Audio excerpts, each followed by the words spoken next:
session by Professor Arnab K from Cornell University.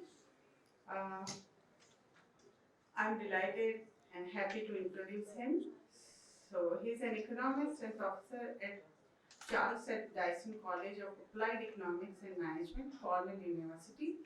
His primary research interests are within the area of labor markets in development countries, the economics of eco and social labeling, and designing lab-in-field experiment to elicit behavioral preferences.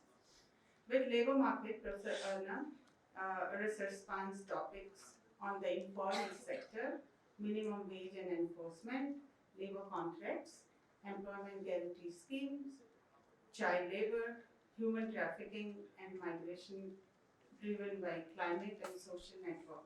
Within behavioral economics, his research involves both designing experiments as well as use of sectoral data to analyze altruism, intra-household bargaining power, human capital investment, and response to disasters in various countries like Colombia, Cote d'Ivoire, Ethiopia, and Vietnam. Professor Arnab is also involved in several projects that are India-specific. For example, the link between indoor air pollution and child mortality, differential health, hypertension and clinical depression, reporting errors among older adults, and effect of Kerala's partial alcohol ban on intimate partner violence and dishonest behavior in individual and group. Today, he will be talking on cooking fuel choice and child mortality in India. I request Professor Basu to deliver his keynote address. Thank you. So, first of all, Sonal, thank you so much for a wonderful introduction, and to the organizers for the invitation to come to Ahmedabad University for this conference. I have to thank Gaurav Bhattacharya for being super patient with me over 2 months as I planned and plotted my entry and exit into Ahmedabad. I finally made it, which is great, and I'm visiting the city after 34 years, so much has changed. And I'm delighted to see all the positive things that's going on. And this is a wonderful conference. I really enjoyed the talks, the people, the food, and the environment. So, a couple of things I want to point out about this paper. Don't worry, I'm just playing around with this.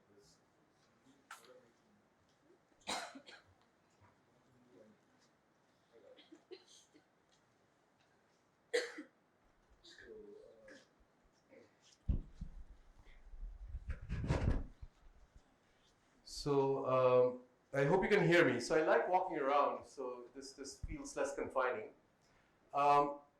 So this is a paper on cooking fuel choice, indoor air pollution, and child mortality.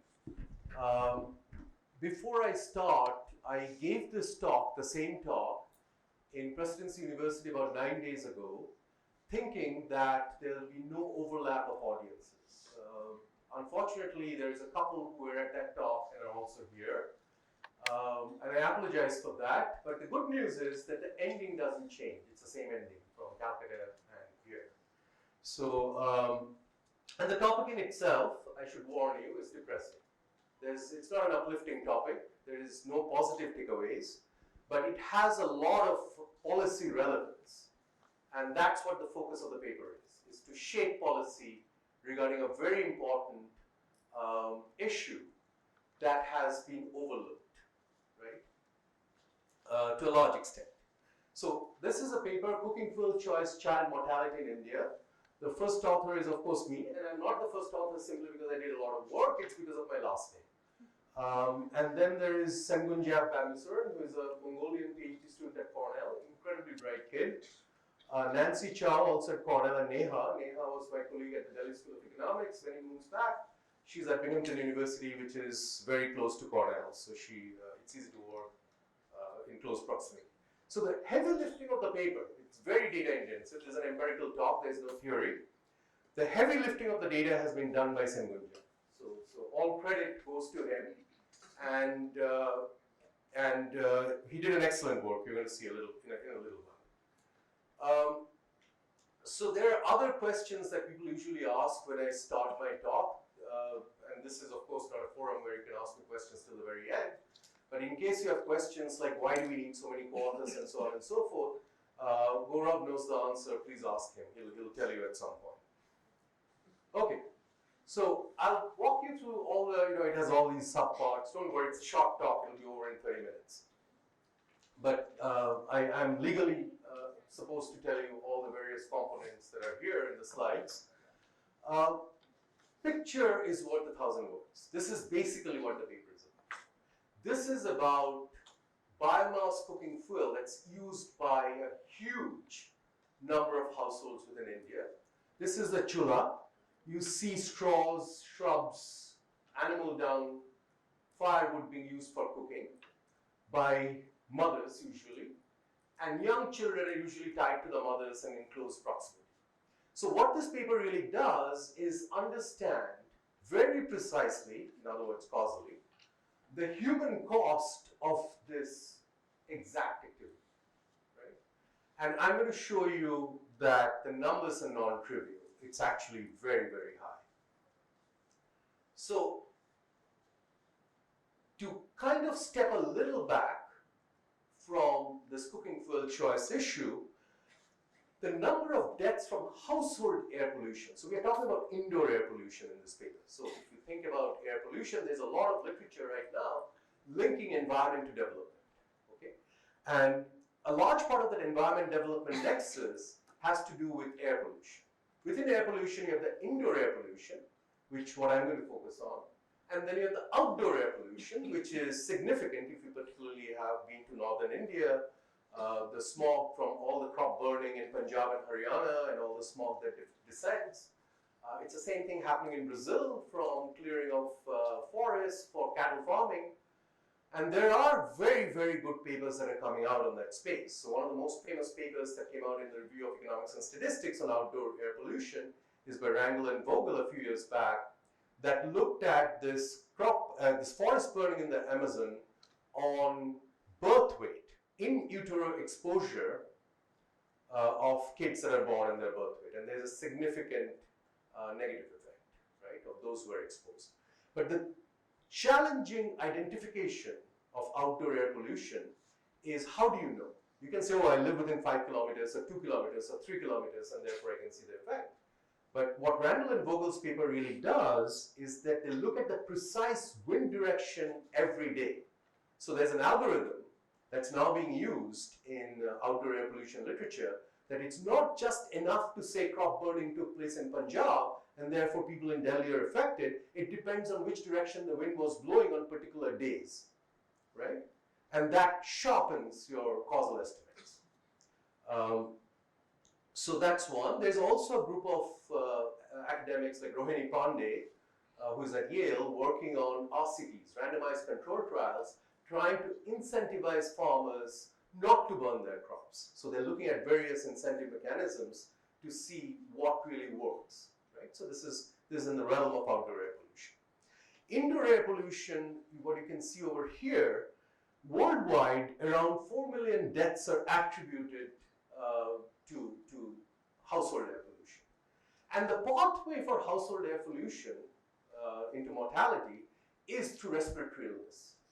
You tend to develop pneumonia, you tend to develop all kinds of lung diseases, and therefore people get into all kinds of cardiac issues, right? Cardiac arrests and things like that once your lungs are damaged. In India alone, about 500,000 deaths overall, this is not China, overall 500,000 deaths, which is roughly 40% of all deaths in India annually, are attributed to air pollution. So this is a significant number, and globally you can see the dark red is where mortality is significant. So China, India, Indonesia, within Asia, the dominant areas, Pakistan, Bangladesh, so on and so forth. The problem also exists in sub-Saharan Africa, a fair amount, and as well as in Brazil and Mexico. Okay, so coming back to the precise channel of indoor air pollution, where we use cooking fuels, because that's one of the major sources of indoor air pollution, right? You can always say, okay, dusting your house causes air pollution, but that's not as significant as cooking every day within the house with a particular kind of food. So you can see 3 billion people worldwide, right, use open fire traditional cooking methods like the chulhas that I just showed you, right? And the under 5 incidence of mortality has been a subject of interest in the air quality mortality literature. People have been looking at this, but it's mostly the medical literature people. So it's mostly medical professionals who are really interested in this topic. So what we're going to do in this paper, and this is not a macro talk, this is not about a big picture, this is more about a very narrow, and I'll focus on more of the nitty-gritties of the estimation techniques in this talk. So it's very, very narrow in scope. We're going to provide the population-based causal estimate of the impact of indoor air pollution on child mortality. And we're going to break up child mortality into various subgroups, neonatal, infant, child, and under 5. As I said, there's a huge medical literature that has tried to associate indoor air pollution with variety of health concerns as well as mortality. The problem is that all these papers are associations, they're not causal estimates. And why do we need causal estimates? Why isn't associations good enough, right? Why do I need to write this paper, given that there are so many papers already out there? The answer is that you cannot shape policy unless you have precise causal, well-identified estimates, okay? It's not enough to tell a politician, oh, there's a link. The first question they'll ask is, so how many? Tell me how many are being affected by this. And for that, you need causal estimates. So the economic literature, on the other hand, right, that is looking into this indoor air pollution health nexus, mostly focuses on our cities. And all of the focus is on cook stove choice, right? So better cook stove adoption, how it affects respiratory illness. That's been one of the studies. Duflo did this in Orissa, it was an RCT, gave some households better cook stoves, better functioning cook stoves, and saw that there's an improvement. Rema Hanna came back many years later in the same kind of geographical area and looked at cook stove use and the impact on health and found none. The simple reason is in the long run, people have abandoned the stoves because of lack of maintenance, God knows what reason. Right? So long term, no impact. Imelda looked at LPG stoves and child mortality in Indonesia. She found a significant reduction for families that switched to LPG stoves. And then there is Smith, Silverstone, and Diaz. There are some other studies done in Guatemala that looks at the adoption again of cook stoves and the impact on health. And these are all positive impacts. There's also a small literature that looks at the shift of cooking fuel, when you shift from kerosene to LPG. That's the shift everybody has been looking at, because Indonesia actually had a massive program incentivizing the switch from kerosene to LPG. So people have been looking at whether the shift from kerosene to LPG affects positively health outcomes, and indeed it does. I'll come to those kind of stories at the end of the talk. So bear with me a little bit. So having said all this, this is the first paper that gives you at-scale estimates. It's nationally representative. Use the Demographic Health Survey, or the NFHS or the DHS, multiple rounds of it. So it's a nationally representative data, and that gives you very precise estimates. So we don't have to really worry, unlike RCTs, about external validity. Right? Whenever you do an external RCT, there's a question, is this valid elsewhere? Okay, it works in Orissa, but does it also work in Chhattisgarh, or does it work in Madhya Pradesh? Right? So we don't have to worry about that. So that's sort of a good news. So background, as far as India is concerned, 72% of households use solid fuels as primary source for energy and cooking. Right? So this is Indian data. Within these households, on average, the 24-hour PM10 micron per meter cube, which is the amount of particulate matter in the air within these households. 10 is rather large, 2.5 are the small and the more insidious kind of particulate matter. is around 2000 microns per meter cube, sorry, which is far greater than the 150 microns per meter cube that the US Environmental Protection Agency recommends as the baseline. Right? So you can imagine the amount of air pollution within these households on a daily basis. Right? Morning, you cook in the morning, you cook in the evening, so on and so forth.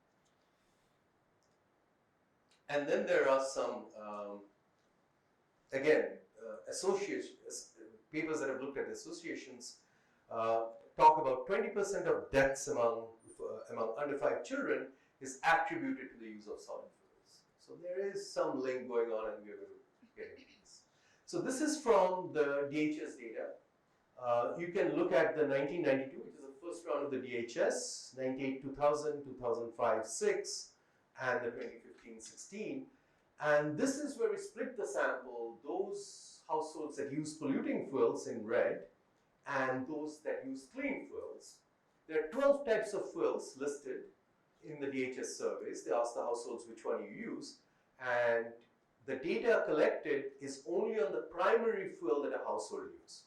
So one word of warning, there are households that might use multiple forms of fuel for cooking, but in this paper, we are only looking at the primary fuel choice, right, extracted from the data set. And you can see that households that use so-called dirty fuels or polluting fuels for cooking, so this is broken up by various age groups. So the neonatal mortality from 0 to 28 days. Then you have the post-neonatal, 28 days to 1 year. Infant is the aggregate of neonatal and post-neonatal, right? So 0 to 1 year. And then child mortality is 1 to 5 years. Under 5 mortality is 0 to 5 years. So we break it up into all these different groups to see where the action is really happening. And you can see that across all these subgroups, age subgroups, households that use polluting fuel, mortality is higher than households that use clean fuels. Right? Of course, over time, there is a declining trend, right? For households that are using polluting fuels, there's a declining trend, but it still is high. And the declining trend could be because of better knowledge about medical interventions. It could be about a variety of factors, which I'll talk a little bit more about this in a second, what these factors might be. Okay, so this is eyeballing the data. This is just the overall picture. So I'll give you the top line, right? What is the top line? So as I said, this paper is about shaping public policy. This is about informing politicians where to intervene and what to do. So what we find is that the impact of polluting cooking fuel choice on infant mortality or child mortality is highly heterogeneous. Okay, so it is completely focused on the children's age. All the action is happening in the neonatal, 0 to 28 days of birth. And you can expect that to some extent because these are the most vulnerable segments of children. Their lungs are not properly developed. Their immune system is not properly developed. So they are more likely to be affected by any kind of pollution. Gender, almost all the results are driven by mortality amongst girls. Amongst boys across all these 8 subgroups, the impact is literally 0. Right? And the biggest impact is happening in households with 5 or 6 adult members. Okay. It's not happening in households with 9, 10, 12 members. It's not happening in households with 1, 2, 3, 4 members. It's concentrated largely amongst households that have only 5 to 6 adult members. There is some discussion about why this might be the case. I'll come to that a little bit later. And this is basically the end result. Because of the use of polluting cooking fuels within households, 27 under 5 infants die per every 1,000 live births. So this is not a trivial number. This is a really, really big number. So 27 under 5 infant deaths or under 5 deaths could be avoided if households were to switch out of polluting cooking fuel use.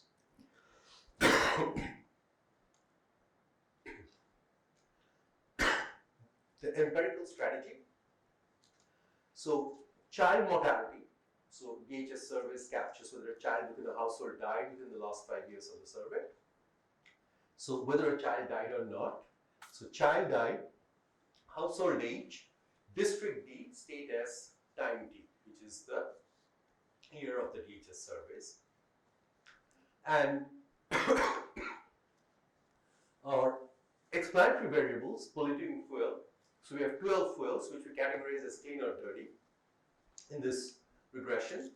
Household characteristics, household income, the type of house where food is cooked, so on and so forth, mother's characteristics, child characteristics, then you have district fixed effects and district time, district times time fixed effects, and so on and so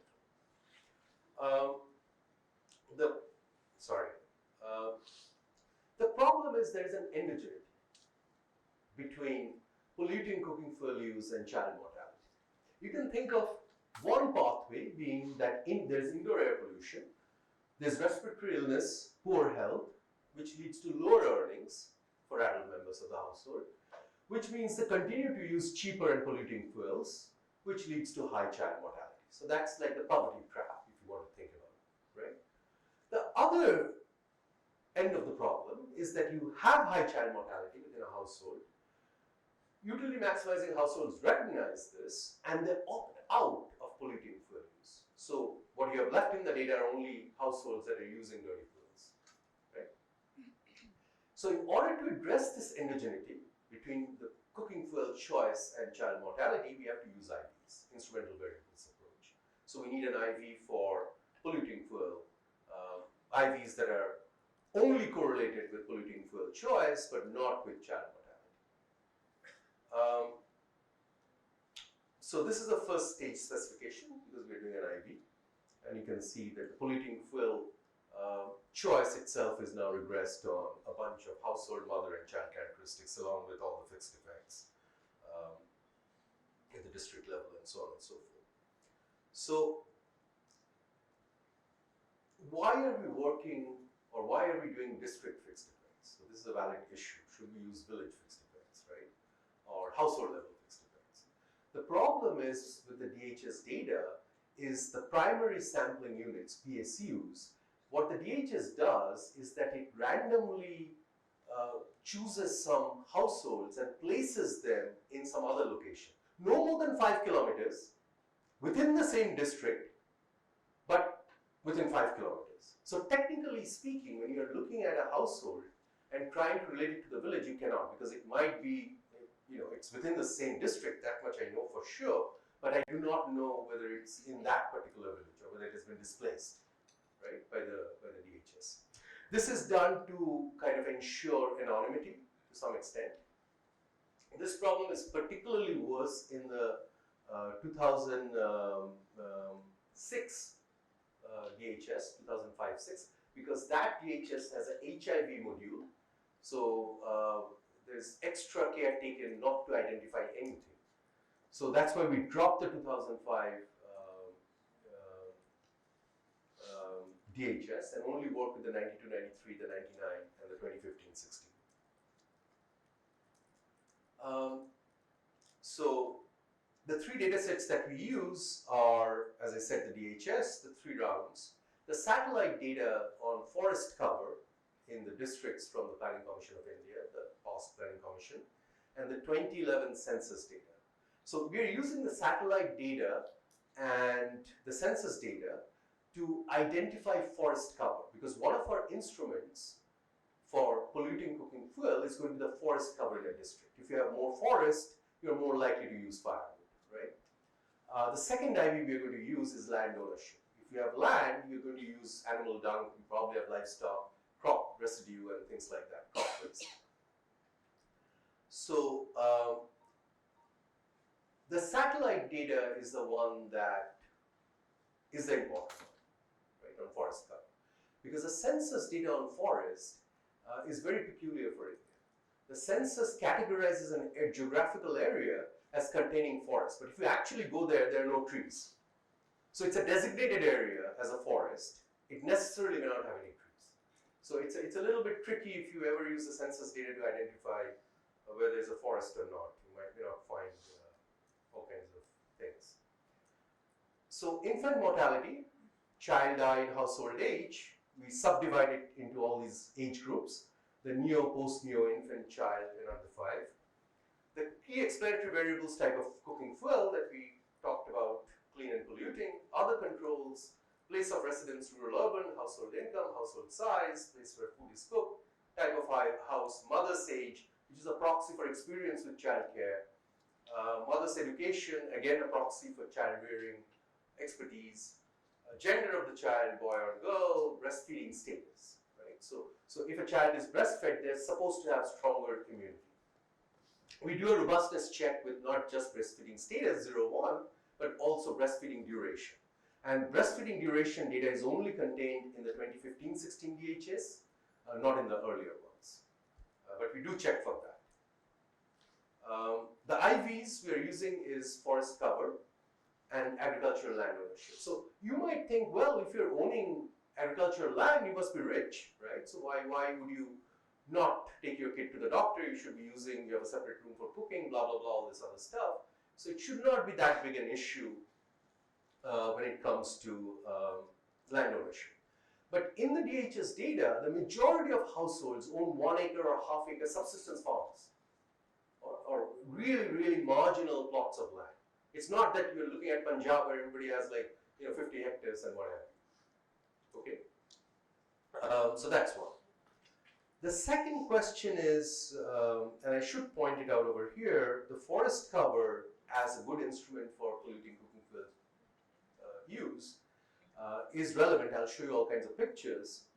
But I should point out that Professor Ujjan Chakravarti has a very nice paper on firewood collection, and he shows that households that live far away from forests spend more time collecting firewood, and they're also sellers of firewood, not users. So if you look at it the other way around, people living close to forests should be using firewood, cheaper to use, opportunity cost, and so on and so forth. So all these relevance things, so let me say something to young people over here, those who are just starting out doing research or thinking of doing instrumental variables. Word of caution, please don't. Do not use IVs, ever. It's extremely difficult to publish papers when you use IVs. There are 2 reasons. Usually we could get by. There was a time when papers would be published based on how cute your instrument is. More novel the instrument you can find, the more likelihood your paper is going to be out in top journals. Those days are long gone. It used to be the case that you can just do the Hansen's J statistics and show that, hey, the instruments are not correlated with the dependent variable, but only with the regressor, and life would be good. No longer the case. You cannot do that. And referees give you a real hard time with IVs. So there are 2 tests, and almost every 3 months there is a new paper coming out that's talking about a new test for IV. This has become really a game. And so there are 2 tests that we do to do the exclusion restriction. First is the 0 first stage. The 0 first stage is a test where you take a subsample, right, and show that the instrument does not work for that subsample. It's not supposed to work, and it does not work. So what we do is we take the subsample of urban households with 1 or 2 family members, right? You know for a fact that they don't use firewood or they don't have agricultural land, and we show that the instrument doesn't work for those households, right? That's your 0 first stage test, right? All referees will ask you if you use IVs to do this test. The second is the partial monotonicity. We have to do this because we have multiple instruments, right? Agricultural land ownership as well as forest cover. You need to show that each of these instruments are correlated with the endogenous regressor, which is polluting cooking fuel choice, but uncorrelated with each other, right? So that's a test. So we have to do that, and we do that, and thank God, the instruments pass those tests. Here are some more pictures. You can see this is from the DHS data in India. households use of various kinds of fuels for cooking, and wood is the highest percentage of households using this, right? Then it's LPG, natural gas, and then you have cow dung, agricultural crop, and everything else. So wood is a significant polluter. The second thing is that the 5 Indian states with the biggest forest covers, Arunachal Pradesh, Orissa, Chhattisgarh, Madhya Pradesh, and Maharashtra, also have the highest incidences of child mortality. So there is some correlation already between forest cover and child mortality, and the pathways to the choice of cooking fuel for the households, right? And so we do all these little things to show referees that, hey, we are doing due diligence. So forest cover and polluting fuel use, positive trend. Polluting fuel and under 5 mortality, positive trend. Forest under 5 mortality, positive trend. So it passes all these little tests that you can think of, right? And then we get to the results. So this is a bunch of tables. This is just to show you guys that we actually ran the regressions. I could have just pointed out what the results are. But what you can see is that when you actually use polluting cooking fuel, so this is clean versus polluting, the entire impact is on the neonatal 0 to 28 days. That's where the impact is. If you only look at biomass, which is wood, crop waste, and animal dung, only those 3, which is the biomass fuel use, same thing. Almost all the impact is on the neonatal. Right. Then, of course, the question arises, well, you're using linear regressions. What if the relationship is nonlinear? So you must do a nonlinear estimation to make sure that your linear estimations are actually robust. Right? So this is a robustness check. So we do the probit, and again, you see neonatal as significant. So neonatal is what's affecting infant, because neonatal is a subgroup of the infant, 0 to 28 days. And then it's affecting under 5, because neonatal to infant, infant to under 5. So the starting point in all this is neonatal. That's where all the action is happening. Again, we use biomass in the probit exclusively to see what the impact is, and again, it's neonatal, affecting the infant, affecting the under 5. So it's very consistent results all through. Additional heterogeneity. And this is where we are really unpacking why this is happening. Right? It's one thing is to say broadly, okay, this is a causal estimate. 27 lives are lost for every 1,000 live births.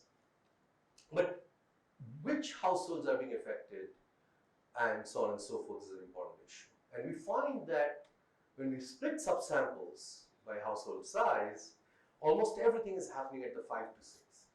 And there are reasons for that. You have to talk about pathways. So one pathway is that for smaller households, it's easier to use LPG. You're not cooking for a lot of people. And prefabricated stoves, the utensils you use are smaller. You can't put like a huge, whatever you call it, on a LPG stove. It's not going to cook. So smaller households probably shift out of using biomass fuels. A very large household might have multiple members to take care of the child. So the child doesn't necessarily stand to the mother when the mother is cooking or in the same room, right? So that's the other part. So it's a middle household size where children are around their mothers. Mothers are taking care of the child as well as doing household chores, including cooking. And that's where we are seeing impact come through. So it's once again the same story. You can look at number of households, 1 to 4 members, and then 5 to 8, that's like really significant. That's where the action is coming from. Nothing when 9 to 12 household members. There's no effect. Nothing is significant.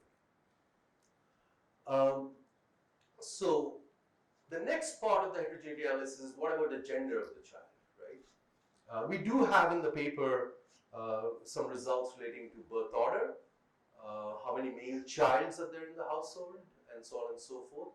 Those things don't seem to matter.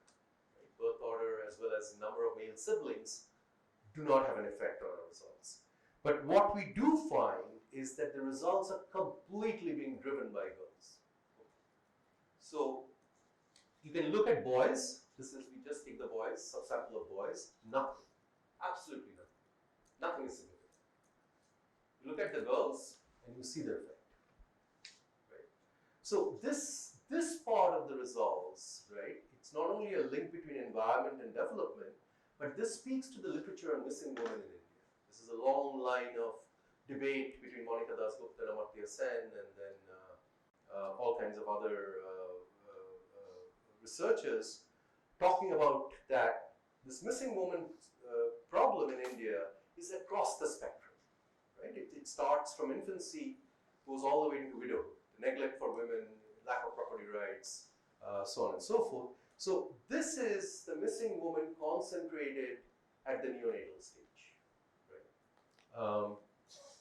And this is kind of ties to a recent paper by Siwan Anderson and Debraj Ray in Review of Economic Studies that looks at where the action is taking place really with the missing woman from national representative data.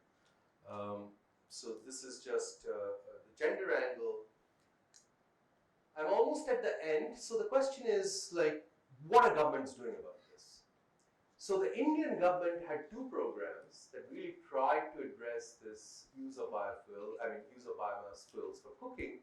One was the National Program on Improved Chula, NPIC, that was started in the 1980s to provide efficient cooking stoves to rural areas, and it became a nationwide program in the mid-80s. So all states were covered. Late 2009, the Indian government started the National Biomass Cook Stoves Initiative, and it was started in selected states, Jammu and Kashmir, Uttar Pradesh, Bihar, Madhya Pradesh, Jharkhand, Chhattisgarh, Karnataka, and Odisha. And then in 2014, it became a national program again, and the government is using this improved cook stoves in the government programs, the midday meals program and Anganwadi programs. They're being used almost exclusively. There's also the LPG subsidies to the Ujjwala program, and then there's the conditional cash transfers for LPG use. So there are a number of programs in India. But this is a worldwide issue, and you can see various governments have had all kinds of interventions. So the kerosene to LPG in Indonesia, electric induction stoves in Ecuador, the LPG subsidization program in Peru, a lot of LPG programs in Ghana and Kenya, and lastly, there's also consumer credit and vouchers for shifting into LPG in Ghana and Kenya. So my last slide, significant link between polluting fuel use and child mortality, driven by neonatal mortality. The impact seems to be on girls almost exclusively, and concentrated in households with 5 to 6 adult members. So this is basically the bottom line. Thank you.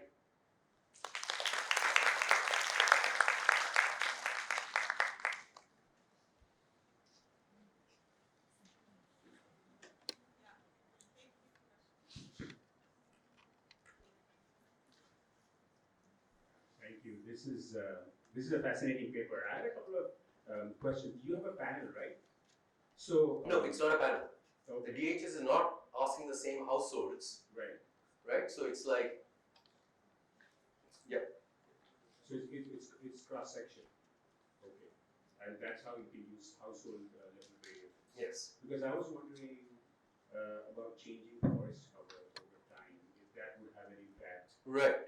So we do that in the paper. Right. We look at the 2001 census, Right. 2011, take the percentage change in forest cover from the census data and use that. Results remain robust, but as I said, the census data is very sketchy.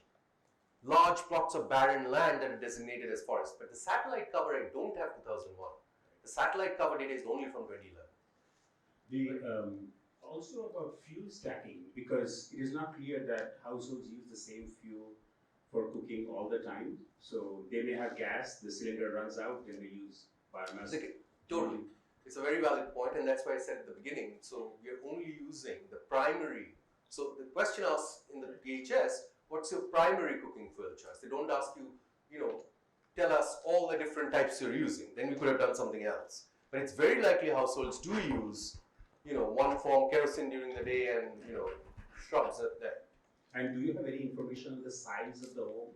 or ventilation? Because The DHS-4 2015-16 actually collects data on whether cooking is done in a separate room, right, or outside. So we use the DHS-4 to actually control for that, whether food is cooked in a different room or outside the house, in an open courtyard or something. That's controlled for. finally, I mean, I thought the results on boys versus girls is remarkable. I mean, I was just wondering. This is India. Right. No, but would there be any biological differences that make that in terms of withstanding these impacts? No, so what we didn't do, and this is a very valid question, we could have looked at heterogeneity by household wealth, right?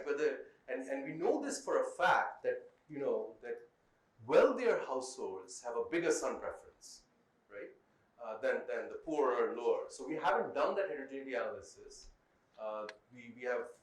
It's a very valid point. I'll go back and I would love to say I'll do it. No, I'll ask the graduate student to do it. As soon as I go back, I'll make sure that happens. We're delaying giving him the PhD till this paper actually gets published. Yeah, exactly. So, yes. So going to the gender question as well, it's just kind of confusing what the mechanism is for the girls to be impacted more, because if you're assuming they're sitting in the room, I mean they're in the room and their lungs are getting impacted. What are they doing for the sons that is different from the girls? Because we used the same data for looking at stunting and wasting across wealth decile for girls versus boys. The girls are better. I mean, it's actually shocking result. Across all wealth deciles, the girls are better, stronger on both indicators than the boys. So it's really kind of like there's some concerted behavior. I mean, are they taking the boys out of the room or something? It's kind of confusing. So this is suggestive. I'm not saying this is. I cannot prove this from the data that we have. So what is happening, I think, this is the sun preference, is that when the son starts coughing, you call a doctor and you immediately worry what's happening. For girls, I think medical treatment is getting delayed. So they start coughing and they say, oh, theek ho jayega, and whatever it is. And then when you take them to a doctor, it's invariably too late, right? So somehow there's a neglect when it comes to accessing medical care for the girls. That's the only thing I can basically tell you what's happening. The other fact is that you never wanted a daughter and then you had a daughter and then you neglect the daughter. That could well be, we don't know.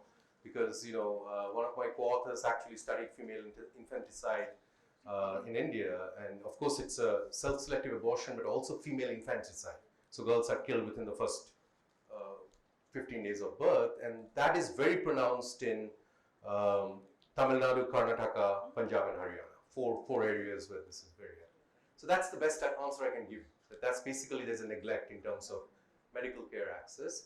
But the result that you are finding, that the girls actually are better when it comes to stunting and weight, is not surprising. And that is completely linked to son's preference. Because what happens is the higher wealth households usually have livestock. So they have milk and whatnot. So they feed girls more milk. The proteins are kept for the boys. The eggs, meat, fish, whatever they can find, it goes to the boys. They don't go to the girls. So because the calcium intake on average is higher for girls, you see this effect on stunting and wasting being less, right? So it's not that they really are caring for the girls, it's they're feeding them vegetarian stuff, which is cheaper to avail of, and the costlier protein-rich diet is being fed to the boys. And that's the impact you're probably picking up. So if you can go back into the consumption data, maybe, one thing you can do, you can use the consumer pyramids data to look at household expenditures on various food items, and if you can relate that, you might find something there. I have two questions. One is clarificatory. Maybe I didn't understand it well. So in your regression equation, you had district cross year fixed effects, and your forest cover variable, it's satellite-based data, also changed. It's only 2011. So it doesn't change within a district over time? So I should have pointed, this is a very good question. So the forest cover, right, and because the DHS-4 has where the food is cooked, separate room, outside, so on and so forth. So the 2011 satellite data is used on the DHS-4, right? Because 2011 satellite cover, 2015 survey on what fuel you use, that's for that, Oh, so that analysis is restricted to that that. DHS. Oh, okay. The other question then would be regarding your instrumental wearable. So areas that have high forest cover also tend to have high population proportion of indigenous communities, scheduled tribes. These areas also have rough terrains, steep slopes, and therefore the provision of healthcare services and even utilization of healthcare services is pretty low in these areas.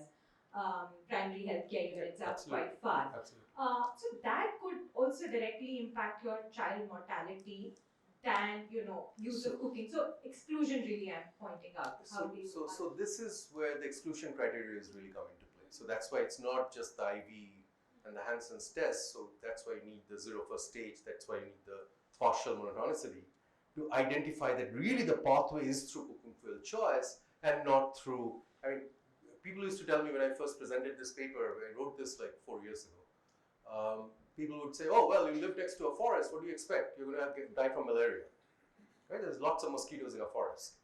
So so the whole idea of doing all these tests is to rule out other pathways that might be affecting child mortality. So the estimates that we have is precisely linked to the choice of cooking food, right? So you can say that, look, there could be a compound effect, right? So there could be a compound effect in the sense that not only do you live next to a forest and use cooking fuel, and that's the estimate I'm picking up, but then not only is the child having trouble breathing, but it's also been bitten by mosquitoes and eaten by a tiger, right? So those things can happen, right? But I'm not ruling out all the rest, but the primary pathway is through cooking fuel. You see my point? Other things might play a secondary role. It might play a secondary role. We're not saying it doesn't. But if it does, it is in combination with the cooking fuel choice and not exclusive of it. But wouldn't that put your exclusion restriction assumption into question? So that's why I told you, don't use IVs. So this is exactly, you're now talking like a referee. It's like, yeah, I'm sorry.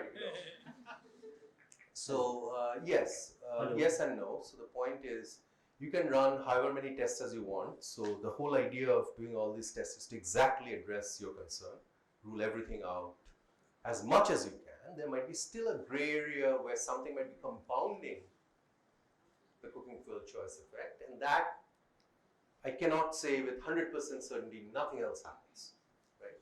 So so that's the best I can tell you. Yes. Thank you so much, sir. Very nice, informative session. Sir, I have some queries. Maybe I have wrong. Please correct me. DHS giving the use of the cooking fuels, not the indoor air pollution data. So how you convert the use of cooking fuel into the indoor air pollution first, and also the pollutants or the type of the cooking fuel also matter for the contributing the indoor air pollution. So how you can justify the indoor pollution is that type of the amount or that type of the unit? So two parts to it. So from the survey, we do know what kind of fuels households are using. So I know which households exactly are using firewood as a primary cooking fuel, animal dung or crop waste, so on and so forth. So that part is very clear from the surveys, right? So we identify households with the primary type of cooking fuel they're using. So there's no ambiguity there. The second question is, how do I know that, oh, just because you bought in firewood and started cooking, that's why you have indoor air pollution and that's why your child died, right? That's like a huge claim. So that's why the DHS4 data that we zone in to do most of the robustness checks is that it tells you whether the food is cooked within the house, no separate room, in a separate room, or outside the house completely, right? So the impact that you are seeing right now is being driven by households that are cooking within the house, but not in a separate room and not outside, obviously, right? So that's where the link is. That you're cooking within the house. So what we don't know is that how far away is the child? Because one of the things DHS survey doesn't tell you is the size of the house, right? So it doesn't matter if the cooking is happening where you're sitting and the child is playing over here, less of an impact as opposed to if the child is, somewhere where the camera is, right? So that we can't say. But what we do know is that the household is cooking within the house and the child is also within the house. Sir, pollutants also generated different types of the pollutants of every cooking fuels. For example, PM10, PM2.5. They are also affect the different type of the like how they are affecting the child or the person. So that's why we use the energy ladder. There is a categorization of the 12 types of fuel they use, which is the dirtiest, which is the cleanest, right? So, and that's why we do a subsample test on biomass fuels, right, which is the dirtiest. The bottom of the ladder is, the worst one is wood. Wood has not only PM10, 2.5 and everything in between, right? So wood is the lowest. After that is animal dung. After that is crop waste, right? So those three are the biomass fuels. They're the dirtiest. On the energy ladder, they're the bottom three. So that's why we do the subsample test to see whether the impact is really coming from those households. Okay, 2 more questions we'll take, you and then you. Good Then you afternoon. can talk to him during lunchtime. Thank you very much for the wonderful presentation. Here. Oh, hey. I was just wondering if you got to explore where this effect is more pronounced. Is it in urban or rural areas? Given that Rural. That much I can tell you. Yeah. Okay, so is it possible to further That's see? 2 questions per person. Again, Go ahead. I was just wondering if the housing conditions, say if it's an urban slum versus a rural agriculture village. Yeah. So the problem is that the designation is either urban or rural. It doesn't tell me whether it's urban slum. It doesn't tell us whether it's peri-urban, so on and so forth. So the designation is either rural or urban, and so the impact what you see here for this paper is completely driven in rural areas. So urban, no. But there's one funny thing I should point out if you're really serious about this issue. I'm struggling to get a paper published in the Economic and Political Weekly for like 9 years or something. Hopefully it'll come out someday. So we talk about this role of governance, right? So in India there are statutory towns, there are census towns, and they're governed by what we call rural governed settlements and urban governed settlements. There's a lot of settlements that are absolutely like Ahmedabad that are designated as rural settlements. Okay? It's a fascinating story. And the government is very, very reluctant to change those designations. And the local government particularly. Because if you're a rural designated settlement, you get all kinds of subsidies, okay, and lower tax rates. As soon as you shift to an urban settlement status, your tax rate goes up and all the goodies that you get from the central government goes down. So there's a lot of resistance. So when we talk about rural households versus urban households, in terms of the data set, the rural is basically those that are deemed as rural settlements, RLBs, right? So be careful. So don't visualize rural as literally miles of dirt roads and 3 huts spread here and there. No, rural could be Ahmedabad city. Okay. Thank you. Greetings, sir. A large part of my questions were taken by some other questions like comorbidity and rural urban. But what I think is, have you considered the season of the year in which the child is born? Because neonatal is the primary factor driving the child mortality rate. So have you considered, because in North Indian states, when the winters arrive, household which primarily use LPGs tend to shift to like solid waste or biomass waste for cooking, because it serves 2 purposes. The food is cooked, is cheap, and also they get the warmth required because they cannot afford heater or something like that. Also, you can't use wood during the monsoons. Wet wood doesn't burn well. Yes. So, having said all that stuff, we know the DHS does identify when the child is born, right? But remember, our concern is cooking with wood, and that is very well causally estimated. So you cook with biomass fuels, doesn't matter what time of the year, right? So to answer your question, it well may be, right, none of the deaths are happening during the monsoon period when nobody is cooking with biomass fuel. All the action that you see are happening January through March and September through December. Okay, could well be. But that's what the results are, right? So you can, if I break it up by season, I would probably find, okay, all the action in my paper is coming from September through March. That's when biomass fuel use is the biggest. That's when mortality is also the highest. So my objective is to link the choice of cooking fuel to mortality, right? So if it is 0 over monsoon, right, it makes my case stronger, right? That's one thing. The second thing is, it comes back to your question about what about other things, you know, affecting. As I said, right, so it could well be playing a role, right? But it is not the case that those are the other reasons that are causing the deaths and not the cooking fuel, right? They could be contributing a little bit to the cooking fuel, but the cooking fuel remains the primary pathway. That's the whole reason for all these tests and robustness checks and whatever. And I'll, you know, we are way past time, right? So I should stop. Okay, so this is, if you really want to read a paper, there is a paper on infant mortality. So one of the biggest puzzles, Bill Gates has spent millions of dollars trying to resolve malaria across the world. One of the biggest places where infant mortality is super high is sub-Saharan Africa. You know, death from malaria. Lots of interventions, lots of stuff, nothing happens. Guess why? Because of labor shortage, women work in the fields, right, in sub-Saharan Africa. There's serious labor shortage, right?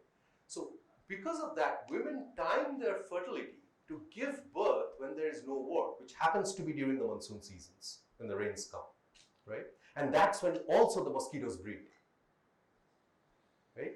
So why do I bring this up? Because there are social norms that may well be playing a role in what we're finding here, right? So even if you give people vouchers to shift out of cooking with wood into LPG, they'll say the food doesn't taste as good.